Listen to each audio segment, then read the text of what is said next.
lose meaning in life. When we lose meaning in life, we lose life itself. But the risen Jesus is a reaffirmation of hope and meaning in our lives.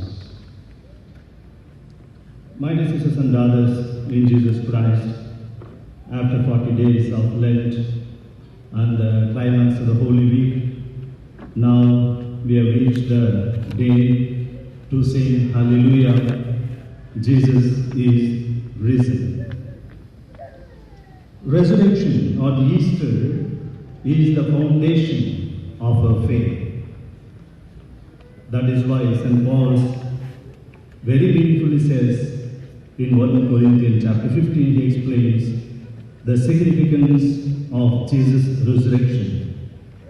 Had Jesus not come back to life, our faith would have been a waste. That is why the church also gives so much importance to the celebration and the preparation of the Easter. For example, for the season of Advent, to prepare ourselves for Christmas. How many weeks do we have in the season of Advent? We have to wait till December. Yeah, one boy said correctly, 4 weeks. Whereas for preparation of Easter, we have 40 days of Lent. And also after Easter, we have 50 days of the season of Pasch till the Feast of Pentecost. That shows the significance, the foundation of our faith, that is Easter.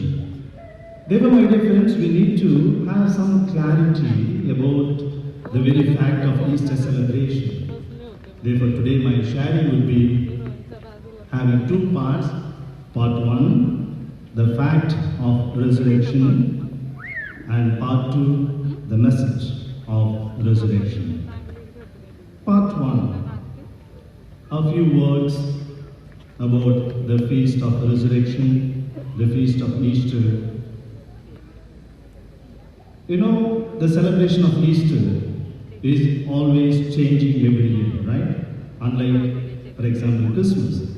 Christmas we celebrate on December 25th, but Easter we change. Why is it so? Because the Easter celebration follows the lunar calendar. It is fixed closer to the full moon of this month. Now can you see the full moon up? Of course I cannot see, the shade is there. Full moon, based on that lunar calendar, the Easter celebration is changed. Whereas Christmas is not so. And Jesus came back to life, and Jesus raised a few people back to life from death. So what's the difference between Jesus coming back to life and Jesus raising, for example, Lazarus, Jairus' daughter, or the widow's son from the Nine village? What is the difference between Jesus coming back to life and all these coming back to life? What's the difference? Jesus came back to life, but he never died after resurrection. That's what we heard from St. Paul says, the risen Jesus dies never. Whereas the people who have been brought back to life by Jesus, they died. Lazarus died. Jairus' daughter died. So Jesus coming back to life is known as resurrection, whereas the other people being brought back to life is called resuscitation. So there's a basic difference. Sometimes our youngsters raise some meaningful questions as usual, because youngsters, they think. Some youngsters think, and perhaps others are thinking that they are thinking. Just because the tomb was empty, can we say that Jesus came back to life? For example, Matthew chapter 28, we find when the security guards found the tomb empty, they ran to the chief priests and the higher authorities. The body is missing. Then they said, okay, you go and spread the rumor that his disciples came and stole the body, and that's why the tomb is empty. And if your higher-ups have any problem with you, we will settle it, but go and spread the rumor. It is found in chapter 28 of Matthew. Now the question is it possible that somebody must have stolen the body of Jesus so that the tomb is empty? What is it? There's no chance, because there was heavy security And secondly, who would have stolen the body of Jesus? His enemies would not have come to steal the body because they knew Jesus was already claiming that he would come back to life. If we remove the body, then it will be affirming that Jesus is coming back to life. So his enemies would not have done that. Perhaps his disciples or apostles? I don't think so, because they were frightened to come out of their own house. When they saw Jesus being crucified, they ran for their life. They would not have dared to come to steal the body. Even if they had done so, if the enemies had done so, when the apostles had started proclaiming that Jesus is back to life, they would have brought back the body and kept in the front seat, or Jesus is still there, he has not risen to life.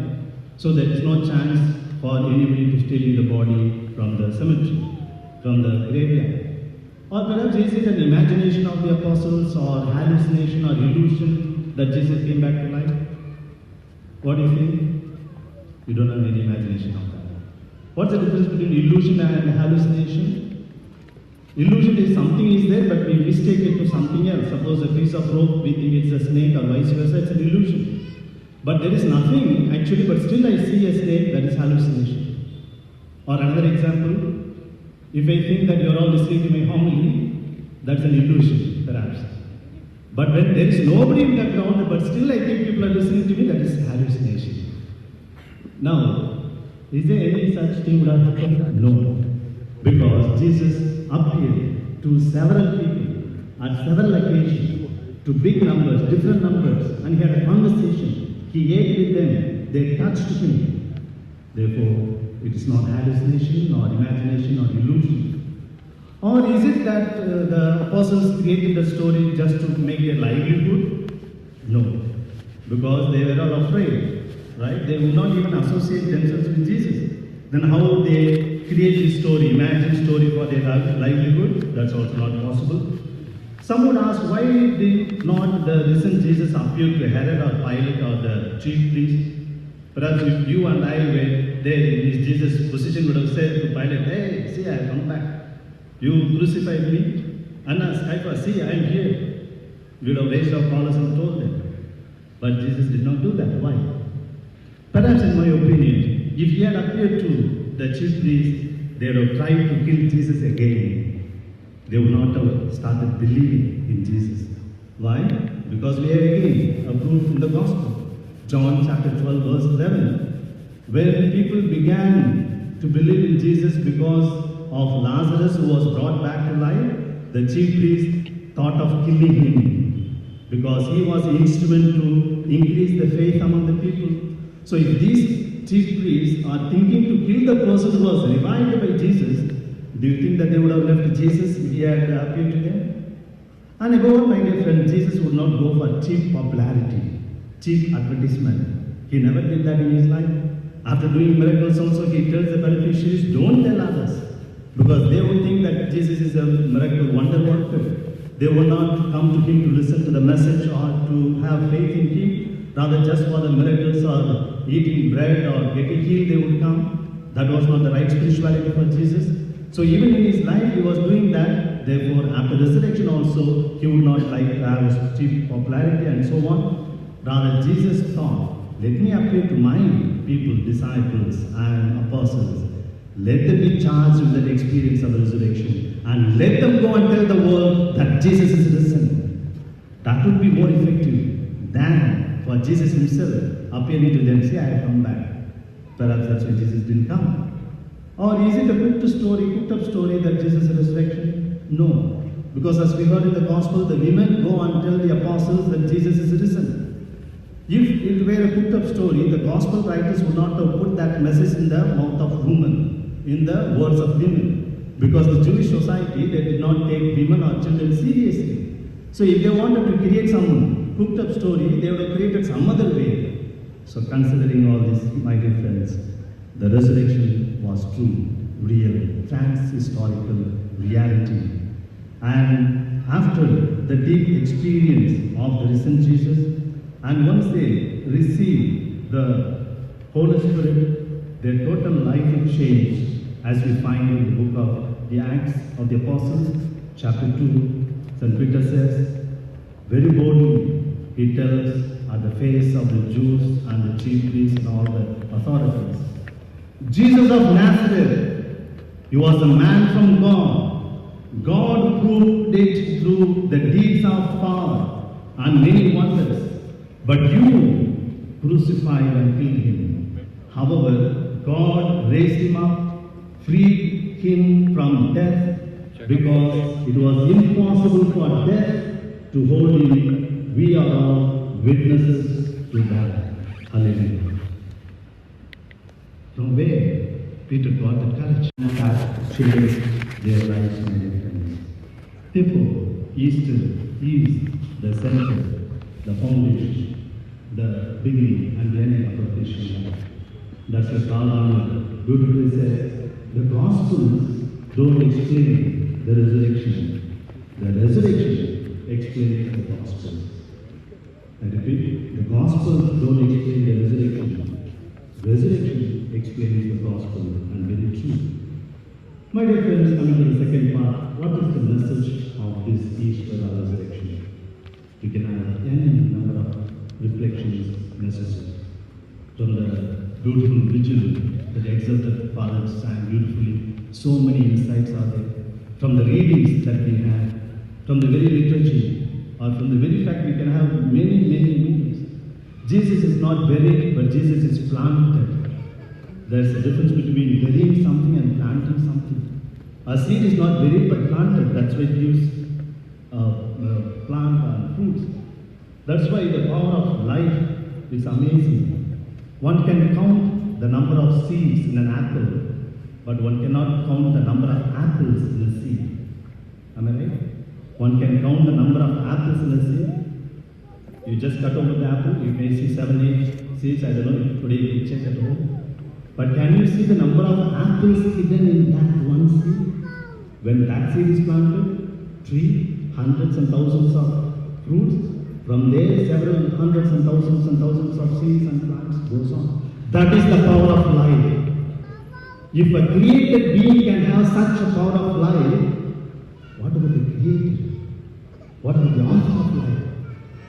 That's why today even science wonders about life, what life means. That will take another long time to explain. Science, medicines with all its advancements, still you do not know what life is, where life is. Is it in our brain, our heart, our lungs, our cells, our hemoglobin, our chromosomes, our genes? We may say life is everywhere, but still we cannot pinpoint where the life is. Anyway, that will take another long story. So the point is, we cannot understand the life itself, then how can we ever understand the author of life? So that's a beautiful message from the Easter. And again, no genuine sacrifice will never go unnoticed in the eyes of God. No genuine sacrifice will not go unnoticed in the eyes of God. Jesus made a huge sacrifice on the cross, and God the Father took note of it. That's why He rewarded Him with the resurrection. Again, truth will prevail. Truth will have the last victory. One who laughs last, laughs best. When Jesus was crucified, the enemies were laughing at Him, cheering at Him, but their laughter did not last. Only 3 days. Now Jesus is laughing. And Jesus lives after He died because He lived before He died. Now you may be wondering, you lived before He died. But Jesus lived within both. Jesus lived a life of sacrifice, a life of reaching out. That is why He is able to live after He dies. And above all, my dear friends, He surrendered to the will and wisdom of God the Father. That's why from the cross, one of the 7 words, He says, "Why have you forsaken me?" Immediately He realizes, maybe I do not know the reason for the suffering, but God, my Father, knows why I am suffering. That's why He says, "I surrender my spirit into your hands, O Lord." And that surrender made all the difference, and He came back to life. So again, Easter very strongly invites us to surrender to the will of God. And when we surrender, we will never lack in realization of the blessings. We will never lack in our hopes. Hope always pays. Maybe it takes a little time. That's what it took Jesus also, the 3 days in the cemetery or the painful passion suffering. But truth came out and truth prevailed. Hope, when there is hope in our life becomes meaningful.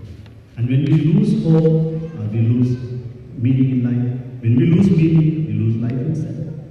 When there is hope, God knows some way to bring back. You know, the Exodus experience, the Israelites, in front of them the sea, Red Sea, behind the forces of Egyptian forces. They would have never imagined how God could save them. Because big sea and Egyptian forces, they are very angry. But God made a way in the ocean, the Red Sea, and saved them. They would have never even imagined a limitless God has limitless ways of saving us. I repeat, a limitless God has limitless ways of saving us. God, we trust Him. We have hope in Him. You know what? Sometimes back in the USA, a pastor on a Saturday evening wanted to inform his wife. You know, the Protestant pastors, they are married. He wanted to inform the wife that he would be late that evening, so he dialed the number. And the evening went, the wife didn't pick up. After some day again, he tried a couple of times. He was only well, his lady disappeared this evening. Anyway, he went for his job and came home Saturday late night. Then the wife was asking, you would have informed me that you would be late. Yes, I was trying, but you didn't pick up. No, I never got the call. Anyway, they said, okay, some network problem. They forgot the issue. Following week, this happened Saturday. Following week, Thursday, the pastor gets a phone call saying that, may know who's speaking? Why, what happened? I got a missed call from your phone. The pastor said, no, I never called. When? Last Saturday evening around 5 o'clock. Then he realized, I was trying for my phone. Oh, sorry, excuse me. I didn't intend to disturb you. It was by mistake. I was trying to get my wife, but I missed a number, I think. I'm very sorry. Then the other person said, you will not be sorry because you saved my life. I was wondering, I do not know even who you are. I didn't want to even make a call to you. Then how can you say that I saved your life? Yes. Then he narrated his story. On that day, Saturday, evening 5 o'clock, I was so desperate in life. I wanted to end my life. I took poison in my hand. Then I told God, if you don't want me to die now, give me a sign. I'll give you 5 minutes. So the fellow gave God a time, 5 minutes. If you don't want me to die, you give me a sign. Exactly that moment the phone rings and he takes the phone and sees the caller ID, God calling. He was frightened, shaking. He didn't even dare to attend the phone. God only, he gave God time, within 5 minutes showed me a sign, God calling, he didn't touch. And the phone rang a couple of times, and then he heard about the idea of committing suicide. He was wondering how would God, which Airtel or Vodafone, from where he is calling. He didn't, he was thinking only on Thursday, after several days, he got the courage of calling back that night. Then the pastor said, smiling, yes, it's correct. Our church name is God Calling Church, so we are registered the name is God Calling. My dear friends, at last moment, he suddenly attention to God. If you want me to live, give me a sign. And God chose the mistake of the pastor to save his life. The pastor even did not know that he saved his life. That is the power of God. And that is the result of trust. You know, the pastor must have called his wife several times. Why he made mistake only on that day? Either his wife changed the phone number or he changed the wife, I don't know. Why he exactly made that day the mistake? And that time, if it is 1 hour before or 1 hour later, this fellow would have successfully committed suicide. And above all, how he exactly chose that 10 number digit. Even if one number was different, the call would have gone to somebody else. Yes or no? It's the last 3 digits, 345 or 346 or 347. If you had done any of that thing, even one digit in the 10 digits, the call would have gone to somebody else and he would have died. And what is the possibility? Mathematical proposition 10 to the power 10 numbers he had that option. Or at least the first 5 numbers, let us say it is the country code, state code, district code. Or is the last 5 numbers, 5 to the power 5.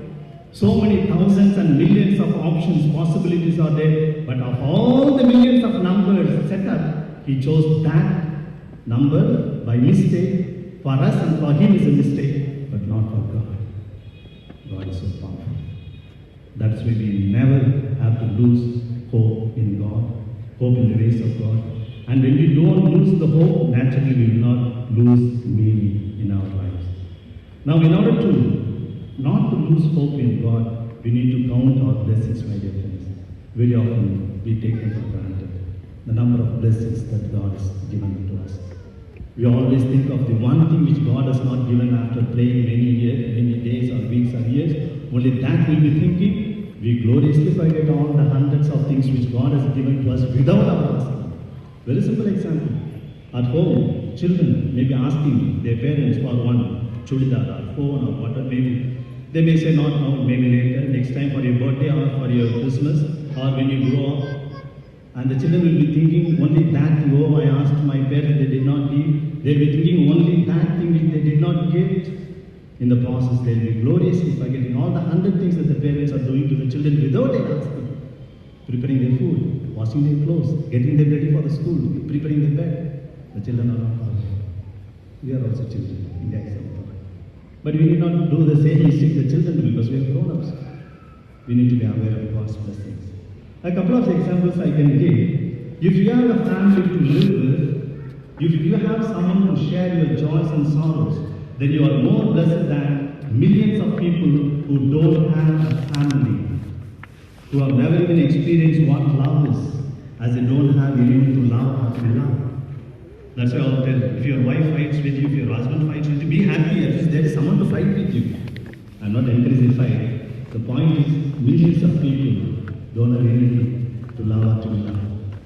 When we have a family, often we think that family is a problem, but family is a grace, family is a blessing. If you live in a good house and have some free time and some books to read and relax, you are one of the very elite group in the top 20% of people in the world. Because 80% of people don't have free time to read books. If you wake up this morning with good health, you are more fortunate than millions of people who are going to die today or who went to bed yesterday did not see the light of the day. If you have not experienced the dangers of a battle or a war, no unfortunately Ukraine, Russia, people, just imagine. We speak so much about hope. 5 million people have been migrants now to other countries. Their future is really totally a big question mark. And it's really stupidity to wage a war. We claim to be a civilized human race. But when we wage war, when we kill people, we are the most stupid people of all the creation in the world. That's why Einstein beautifully said, if they wage the Third World War, there won't be any winners or losers. Because we all have nuclear bombs, we will put on one another and we all will die. Not only human beings, all the living creatures, birds, animals, fish, what sin have they done to die like that? Just because they are living along with us. In fact, before we came into existence, they were living. And all the plants, all the bacteria, every living being will die because of the radiation. Only the buildings will be there. And the buildings will look at us and all the dead human beings. These fellows knew how to make the buildings, they did not know how to live in that building. Very true. So, if you have not experienced the dangers of a battle or a war, the loneliness without your friends, dear and near ones, the agony of being a refugee in a foreign land, the fear of imprisonment or the pangs of starvation, then you are more blessed than 500 millions of people in the world. If you can attend a religious meeting like this, or any form of worship without any fear of harassment, arrest, torture, or death, you are more fortunate than 300 crores of people in the world. If you have some food in the fridge, doesn't matter what food it is, if you have some food in the fridge, some clothes in the cupboard, a roof over your head, a floor to sleep on, you are richer than 75% of the people in the world. If you have some money in the purse or in the bank, be happy because you are among the top 8% of the world's population because 92% of the people don't have bank accounts. And this will be very interesting. How many of you are above 65? You can put up your hands. Above 65 age. I know you will be shy. Don't worry, your wife knows your age. Yeah, I'll put down my hand because you will think I'm about 65, I'm just 25. See, Balazar is happy. Alright, it's okay. Now all those people above 65, you are blessed because only 8% of the people in the world are above 65. So let us give a big clap to them. All the other people die before that go back to God. So if you are age 65, of course you have your own ailments, problems and difficulties, but you are blessed because only 8% are able to see that age.